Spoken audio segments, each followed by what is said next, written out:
யோவான் எழுதிய நற்செய்தியிலிருந்து வாசகம். அக்காலத்தில் இயேசு சமூகத்தை நோக்கி கூறியது, நீங்கள் உள்ளம் கலங்க வேண்டாம், கடவுளிடம் நம்பிக்கை கொள்ளுங்கள், என்னிடமும் நம்பிக்கை கொள்ளுங்கள்.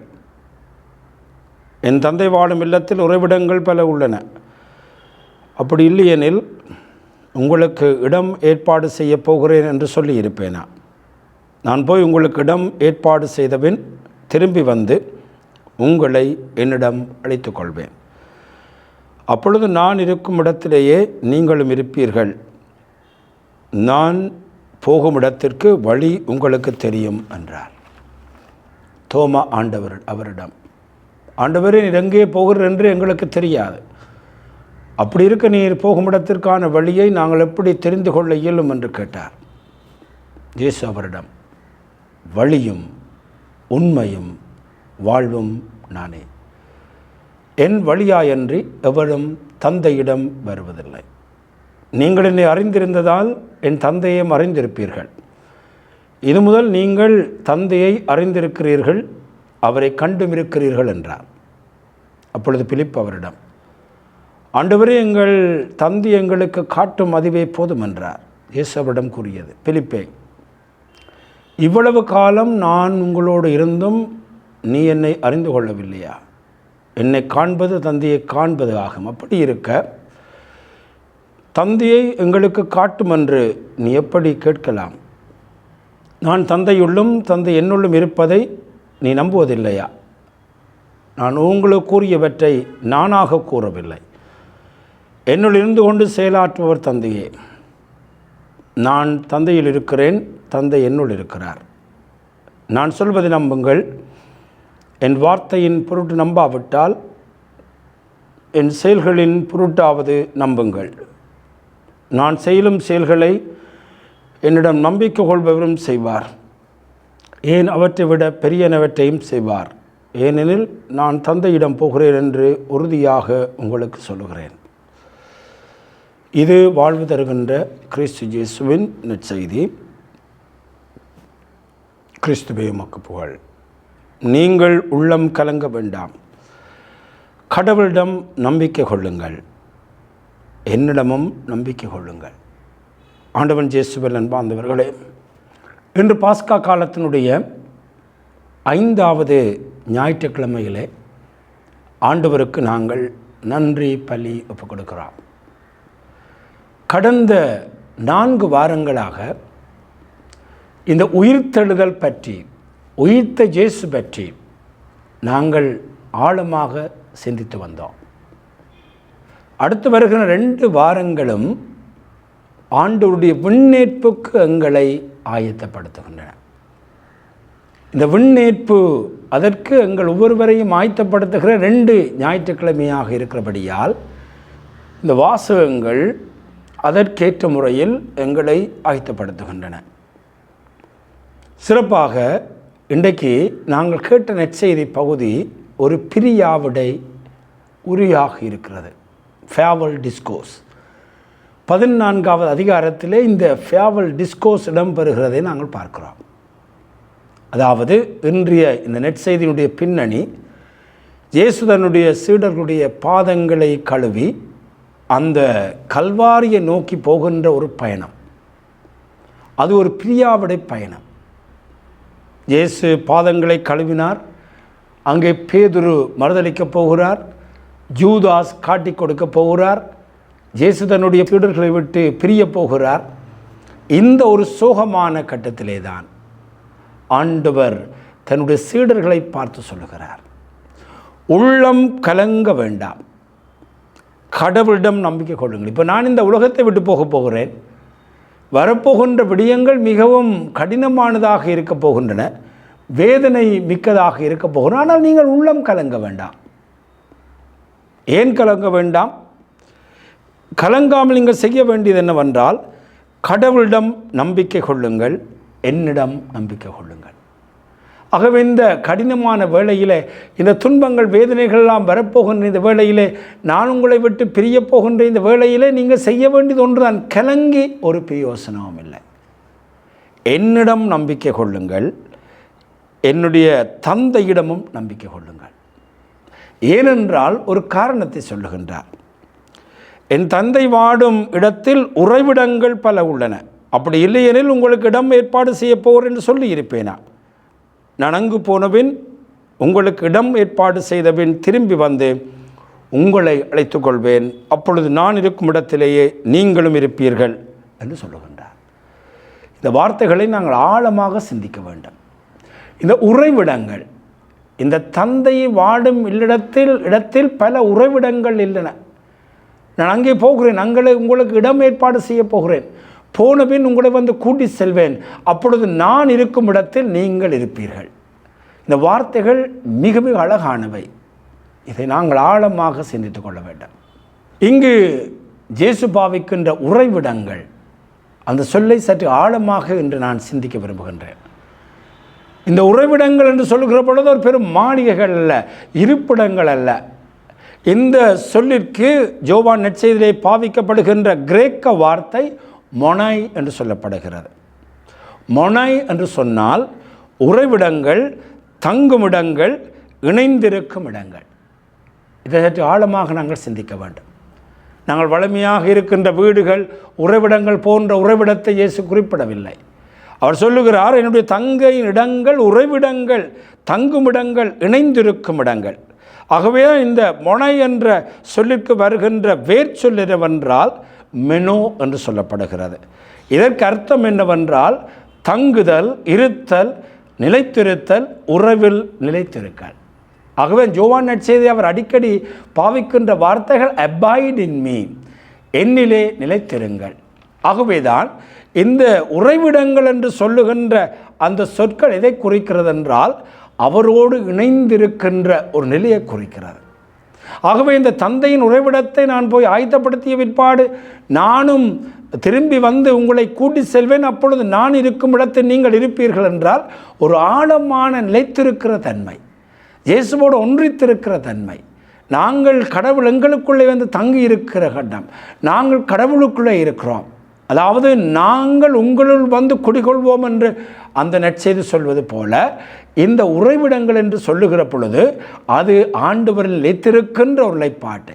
ஆகவே நீங்கள் கலங்க வேண்டாம், நீங்கள் பயம் கொள்ள வேண்டாம், நீங்கள் செய்ய வேண்டியதெல்லாம் என்னிலே நிலைத்திருங்கள், அபாய்ட் இன் மீ என்று சொல்லுகிறார். ஆகவே தான் இந்த உறைவிடங்கள் என்பது இந்த உலகத்திலே இருக்கின்ற மாளிகைகள் அல்லது போனால் வீடுகள் அல்ல, மாறாக அந்த நிலைத்திருக்கிற தன்மை, தங்கியிருக்கிற தன்மை, நாங்கள் தங்கியிருக்கின்ற ஒரு இடம் உறைவிடங்கள் என்று சொல்லப்படுகிறது. ஆகவே தான் எங்களுடைய வாழ்க்கையிலே இந்த ஆண்டவரில் நிலைத்திருக்கிற பொழுது, அவர்களே தங்கி வாழுகிற பொழுது, அவர் ஒன்றாக அந்த உறைவிடத்திலே இருக்கிற பொழுது நாங்கள் எதற்குமே அஞ்ச வேண்டிய அவசியமில்லை. உதாரணமாக அன்பார்ந்தவர்களே, சின்ன திரேசாவுடைய வாழ்க்கையிலே ஒரு அழகான சம்பவம் இருக்கிறது. அதாவது இந்த Saint Theresa of Lisieux, little flower என்று அழைக்கப்படுகின்ற இந்த புனிதர் வெறும் 24 வயதிலேயே காச நோயினால் பாதிக்கப்பட்டு இறக்கும் தருவாயில் இருக்கிறார். 24 வயது. அவருடைய வாழ்க்கையின் கடைசி மாதங்கள் அவர் கடுமையான உடல் வலிமையையும் ஆன்மீக இருளையும் அனுபவித்தார். அவருடைய உடலெல்லாம் வலிமை இழந்து போகிறது, ஆன்மீகத்திலும் ஒரு இருள் வருகிறது. சில நேரங்களில் அவர் கடவுளின் இருப்பையே தெரியாமல் இருக்கின்ற ஒரு ஆழமான இருள் அனுபவத்தில் இருந்தார். ஒரு நாள் அவர் மிகவும் பலவீனமாக இருந்த பொழுது அவரிடம் ஒருவர் வந்து கேட்கிறார், நீர் மரணத்தை பற்றி பயப்படுகிறீர்களா? ஒரு ஆழமான கேள்வி. 24 வயது, உடல் வலிமை இழந்து போகிறது, ஆன்ம அந்த திருப்தி கூட அவருடைய வாழ்க்கையிலே இல்லை. அப்படியாக இருக்கிற அந்த கடைசி கட்டங்களிலே ஒருவர் கேட்கிறார், உமக்கு மரணத்தை பற்றி பயமாக இருக்கிறதா? அவர் மெதுவாக சிரித்தபடி இந்த பதிலை சொல்லுகிறார், நான் மரணத்தை பற்றி பயப்படவில்லை, நான் அதை எதிர்பார்த்து காத்திருக்கிறேன், ஏனெனில் இறந்தபின் நான் வாழ்க்கைக்குள் செல்லுகிறேன். அன்பார்ந்தவர்களே, இந்த சொற்கள் மிக முக்கியமானவை. நான் மரணத்தை பற்றி பயப்படவில்லை, ஏனென்றால் நான் இறந்தபின் வாழ்க்கைக்குள்ளே போகிறேன். அவர் கடைசியாக சொன்ன வார்த்தைகள், என் கடவுளே உம்மை நான் நேசிக்கின்றேன். அன்பார்ந்தவர்களே, இந்த சிறிய சகோதரி, 24 வயதிலே மரணித்த சகோதரி நான் மரணத்துக்கு பின் வாழ்க்கைக்குள்ளே போகிறேன் என்றால் என்ன அர்த்தம் என்னவென்றால், இப்பொழுது இந்த வேதனையிலே, இந்த துன்பத்திலே, மரணத்தை நான் பார்த்து காத்திருக்கிற வேளையிலே கூட அவரோடு இணைந்திருக்கிறேன். ஐ ஆம் அபாய்டிங் இன் ஹிம். என்னுடைய வாழ்வு அவரிலே தான் நிலைத்திருக்கிறது. ஆகவே அவர்கள் நிலைத்திருக்கிற பொழுது மரணம் என்பது அந்த நிலைத்திருத்தலுடைய நீட்சியாகத்தான் இருக்கிறது. ஆகவே இந்த மரணத்துக்கு பிற்பாடு அந்த நீட்சி, அந்த உறவு நீட்சி, அங்கு நித்தியத்துக்கு இறைவனோடு வாழுகின்ற அந்த அழகான உறைவிடங்கள், இல்லிடத்துக்குள்ளே போகிறேன். இயேசு அந்த உறைவிடத்தை இப்பொழுது என்னை ஆயத்தப்படுத்தி கொண்டிருக்கிறார். இப்பொழுது நான் இயேசுவோடு இணைந்திருக்கிறேன், நித்தியத்துக்கு இணைந்திருக்க போகிறேன். இயேசு சொல்லுகிறார், நான் போகிறேன், இடங்களை ஆயத்தப்படுத்துகிறேன், ஆயத்தப்படுத்தியபின் நீங்கள் உங்களை என்னிடத்துக்கு செல்லுவேன். அந்த இடம் எப்படி இருக்கும் என்றால், நான் இருக்கும் இடத்தில் நீங்களும் இருப்பீர்கள். அதுதான் அந்த வாசஸ்தலம் அன்பார்ந்தவர்களே. நானே திராட்சை கொடி, நீங்கள் அதன் கிளைகள். அந்த திராட்சை கொடி, அந்த கிளை, அந்த திராட்சை கிளைகள் அந்த தண்டோடு நிலைத்திருப்பது போல நீங்களும் நிலைத்திருங்கள் என்று இயேசு கூறியது போல இந்த யோவான் நற்செய்தியிலே அவர் அழகாக இந்த நற்செய்தி நமக்கு தருகிறார். அன்பார்ந்தவர்களே, இந்த 4 நற்செய்தியிலே இறுதியாக எழுதப்பட்ட ஒரு நற்செய்தி தான் யோவான் நற்செய்தி. 90 நூறுகளில் எழுதப்பட்டது என்று சொல்கிறார்கள்.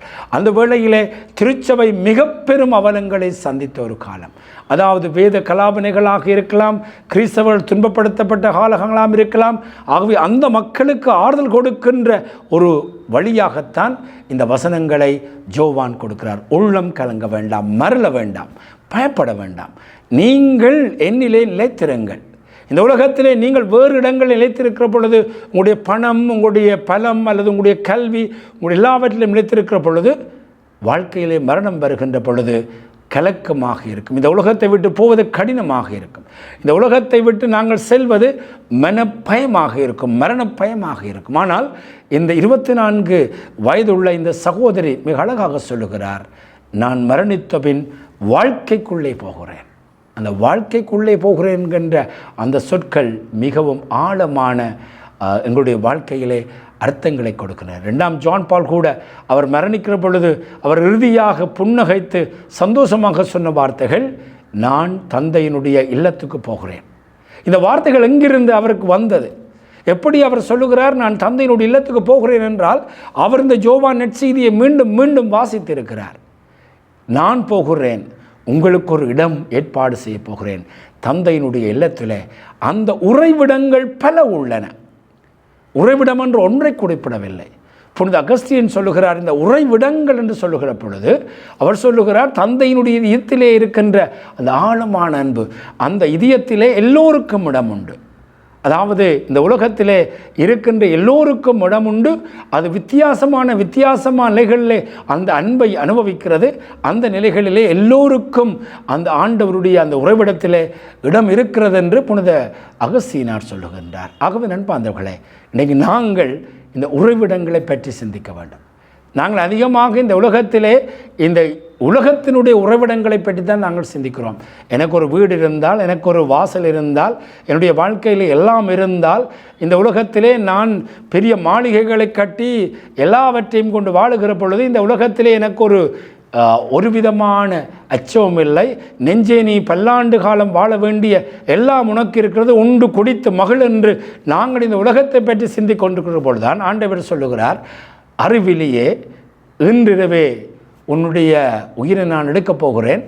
அதுக்கு பிற்பாடு உனக்கு என்ன நடக்கப் போகிறது? எல்லாவற்றையும் விட்டு நான் மறக்க வேண்டும். ஆகவே தான் இந்த உலகத்திலே உறைவிடங்களை நாங்கள் நம்பி வாழாமல் இயேசு தருகின்ற அந்த உறைவிடத்தை, அதாவது அந்த ஒன்றிப்பை, இயேசுவோடு இணைந்து வாழுகின்ற அந்த வாழ்க்கையை நாங்கள் இப்பொழுதே வாழ கற்றுக்கொள்ள வேண்டும். ஆகவே அன்பார்ந்தவர்களே, இந்த நற்செய்தி எங்களை அந்த அழகான இந்த உலகத்தினுடைய தொடர்ச்சியாக இருக்கின்ற அந்த நிலை வாழ்வுக்களே எங்களை எடுத்து செல்லுகிறது. ஆகவே தான் இயேசு இன்று அந்த விண்ணேற்புக்கு எங்களை ஆயத்தப்படுத்துகிறார்.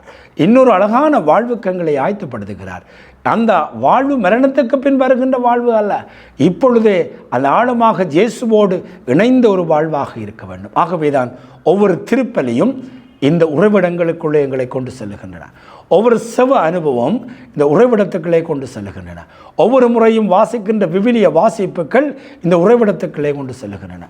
ஒவ்வொரு முறையும் இயேசு சொன்ன வார்த்தைகளை வாசித்து மன்னித்து அன்பு செய்து இந்த விழுமியங்களை வாழுகிற பொழுது இந்த நீட்சி வாழ்வுக்குள்ளே, அந்த நித்திய வாழ்வுக்குள்ளே, அந்த உறைவிடங்கள் உள்ள வாழ்வுக்குள்ளே, இயேசுவுக்குள்ளே தங்கி வாழுகின்ற வாழ்வுக்குள்ளே நாங்கள் செல்லுகிறோம். ஆகவே தான் புனித அகஸ்தீன் சொல்லுகின்றார், ஆண்டவரே என்னுடைய இதயத்தை உமக்காக படைத்தீர், அதிலன்றி அது நிறைவு காண முடியாது. அந்த நிறைவு காணுகிற நிலைதான் இந்த உறைவிடங்கள். எங்களுடைய அந்த ஆன்மாக்கள் அந்த உறைவிடங்களை நோக்கி பயணித்து கொண்டிருக்கின்றன. ஆகவே இன்றைய ஞாயிற்றுக்கிழமை நாங்கள் இந்த வாரத்திலே அந்த உறைவிடத்தை ஏங்கியவர்களாக, அந்த உறைவிடத்துக்கு நாங்கள் சொல்லக்கூடிய வகையில் எங்களை ஆயத்தப்படுத்துகிறவராக, இந்த உலகத்திலே தேவையற்ற விடயங்களை எல்லாம் யோசித்து பயத்திலே வாழுகின்ற மனிதர்களாக அல்ல, மகிழ்ச்சியோடு நிறைவோடும் இன்றும் இயேசுவோடு இணைந்திருக்கின்றேன், மரணத்துக்கு பிற்பாடும் ஒரு வாழ்க்கை ஆரம்பிக்கிறது என்று சின்ன திரேசால் சொன்னது போல நாங்களும் வாழ அருள் வேண்டி இந்த பலியில் நாங்கள் மன்றாடுவோமாக. ஆமேன்.